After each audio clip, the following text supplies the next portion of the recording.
This is Eric Thompson. I am president and lead financial advisor at Peerless Wealth, a registered investment advisory firm located in Columbus, Ohio. As always, thank you for tuning in. Today, I'm going to talk about a term called direct indexing. There's a lot of buzzwords going on, and I had heard about this one for maybe 6 to 12 months. Admittedly, didn't do as much research as I thought on it, but I'm titling this, How the Wealthy Are Harnessing Technology to Slash Their Tax Bill. And I have clients from all walks of life. Some would definitely not consider themselves wealthy, others would. And this particular strategy that I'm going to talk about is really a tax saving strategy that after I learned about it, I'm definitely on board with. I'm implementing it for some clients.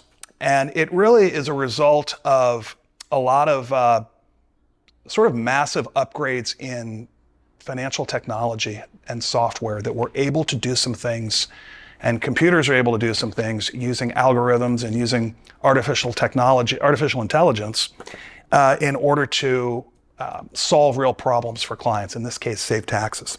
So again, the term is called direct indexing. And really what it is it's a portfolio management program that's designed to mimic index returns, but offer significant tax savings.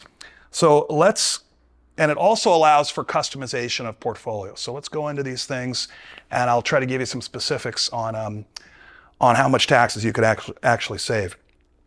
First off, I think we need to remind clients how investments get taxed. Now, if you have 401ks, IRAs, Roth IRAs, you don't have to worry about getting a 1099 every year and reporting your interest and dividends and capital gains, because they're all in tax-deferred retirement accounts. Annuities also fit into that boat. But for those people that have maxed those out and they're saving in a regular, what we call taxable account, then these clients are subject to the 1099 every year. And as an advisor, my job is not only to put them in the best investments that I think they should be in based on their situation, but I also want to give them the least tax bill possible. Traditional actively managed mutual funds are not incredibly good at that because every year, based on all the trading that the fund manager does behind the scenes, you get a tax bill, even if you don't sell the fund. So I usually use those for retirement accounts. I prefer index funds, especially for taxable accounts. Index funds just track whatever index we choose. The most popular index is the S&P 500, but there's indices that track small companies, international companies, bonds. And because of the construction of an index fund, and then they're alternately called ETFs or exchange traded funds, and index funds are almost exactly the same. Because of the way they're structured, they don't do a lot of trading and they don't distribute a lot of capital gains in December. So they're actually very tax efficient.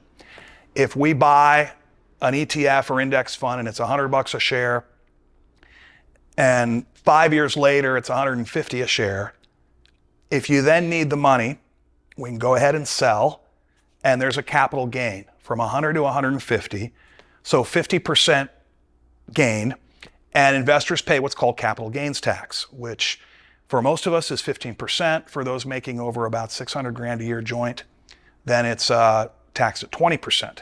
You also pay taxes on dividends along the way, but the biggest capital gains tax. And so if you're saving in index funds in a taxable account, very good way to do it, and typically the way I advise, you're not paying a lot of taxes as you go. And then ultimately, maybe you do it for 10 or 20 years, retire, well, you got to sell shares of those and you'll pay capital gains tax at that point in time. Well, direct indexing is a way to dramatically reduce, maybe even eliminate those future capital gains tax. And what it involves is something called tax harvesting or tax loss harvesting. And I'll give you an example. Let's say that we bought Pepsi stock first of the year, and it went down in value. It went from 100 shares to 100 a share to $80 a share.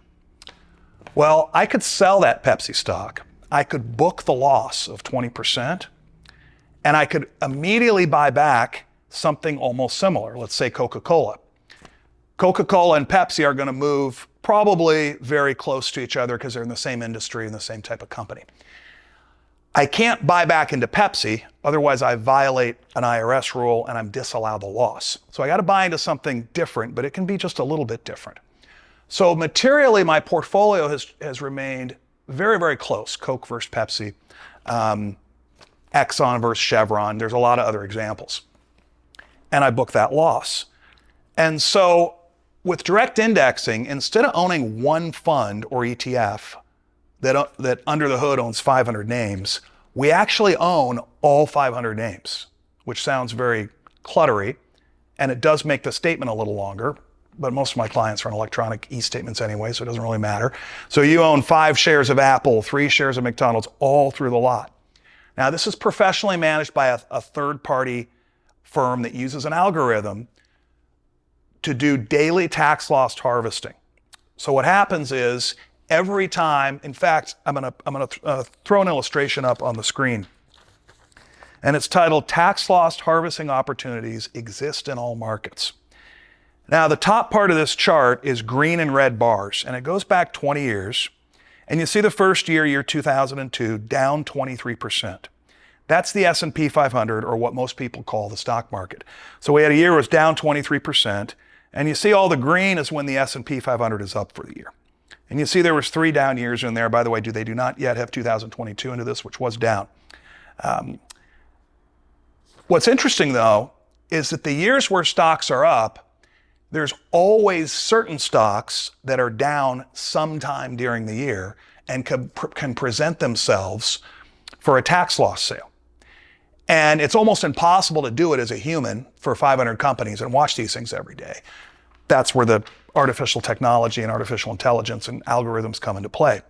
In fact, the statistic still here on this illustration says 74% of stocks were down 5% or more from their annual starting price, even in years when stocks were up. So even though your whole portfolio can be up, most years it is, there's a lot of times where we could do some tax swaps and book losses. And that's what the software does for us. We own 500, or maybe not all 500, but we own several hundred names, so we have performance that's going to equal very, very close to the S&P 500. Not exactly, but it's going to have what we call low tracking error. S&P does 12%. This might do 12.5 or 11.5, but it's going to be very, very close. But it's constantly booking those losses. So then when you get your 1099 early the following year, it's a little longer because it has all these trades on it, and you see all these losses and your portfolio is actually up. Well, you can write those losses off your taxes. Well, the only issue there is you can only write off $3,000 a year in losses unless you have gains elsewhere. If you sold a piece of real estate or a business or had other stocks and mutual funds that you sold, let's say you got $100,000 of capital gain, but you got $60,000 in loss realized in this artificial or in this direct indexing portfolio, you'd now only have a $40,000 capital gain to pay. Let's say you had no capital gains anywhere, $3,000 a year in losses. Is that really worth it? Well, losses have unlimited carry forward. So if you have 20,000 in losses booked, again, your portfolio is likely to be up, but under the hood, we're realizing these losses. So you got a $20,000 write-off. You can only take 3 of it. That's $17,000. That can be carried forward into future years. Well, we do this for 5, 10, 15 years.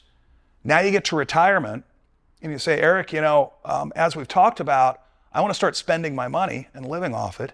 Now I got to go in, I'm going to hit the sell button.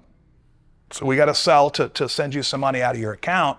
Instead of realizing all those capital gains that I did when I just bought, an S&P index and then sold the S&P index, I'm selling stocks at gains, but I have all that loss carry forward built up. So potentially I could pay no capital gains for many years, maybe through your first half of retirement. It's all case dependent. So it's a very exciting method to save taxes. I say in the title, how the wealthy are doing this.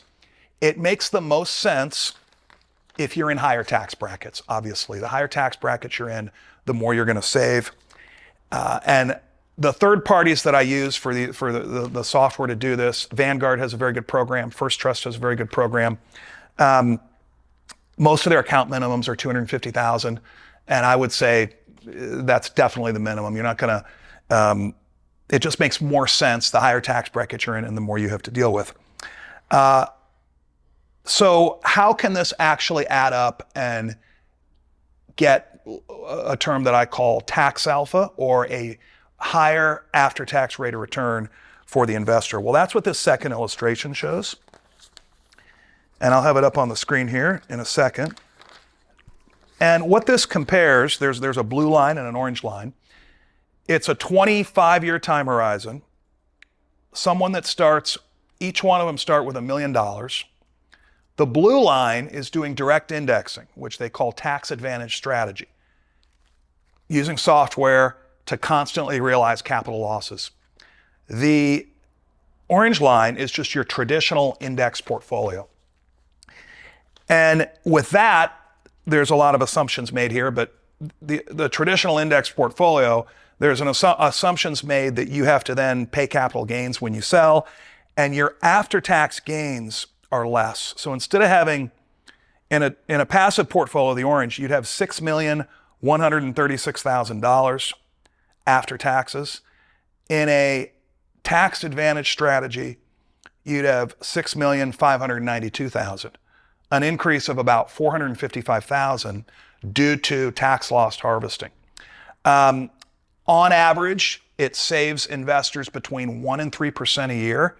So if your returns were, let's say, averaged 8% after tax, now they might average 9 to 11%. So it's actually significant, and it can add up.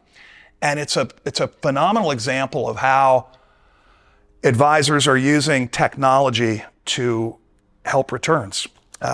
And the other thing it can do, I think the tax benefits of this are the main reason to do it. But here's the other thing you can do. Let's say, and in fact, I have a case right now where I have a client that works at a large firm here in the Columbus area. It's publicly traded. She's high up. She's an executive. And she gets company stock as an incentive. And she always has quite a bit of this company stock.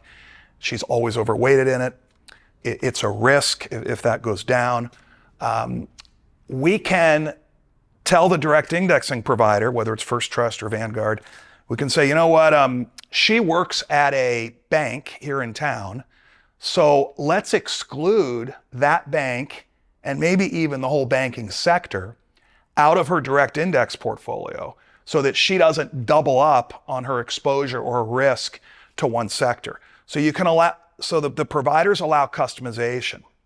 I've talked to clients that don't want to have anything to do with alcohol and tobacco companies. They don't want to see Philip Morris in their portfolio. They don't want to see Anheuser-Busch. Actually, it's called InBev now. They don't want to see certain companies in there just for sort of personal value type of reasons. And we can eliminate those types of names from the portfolio. So first and foremost, it's a great tax strategy, especially for higher income individuals that maybe have a lot of other stuff going on with real estate and capital gains happening. And then secondly, it's that customization can really allow to customize the names of companies in there to the client's personal preferences. So direct indexing, that's what it is. I'm on board with it. It's got to be the right situation. But I hope you learned something. And as always, if you have questions or want to talk to me for any reason, call, email, and I'm here for you. Thanks for tuning in. See you next time.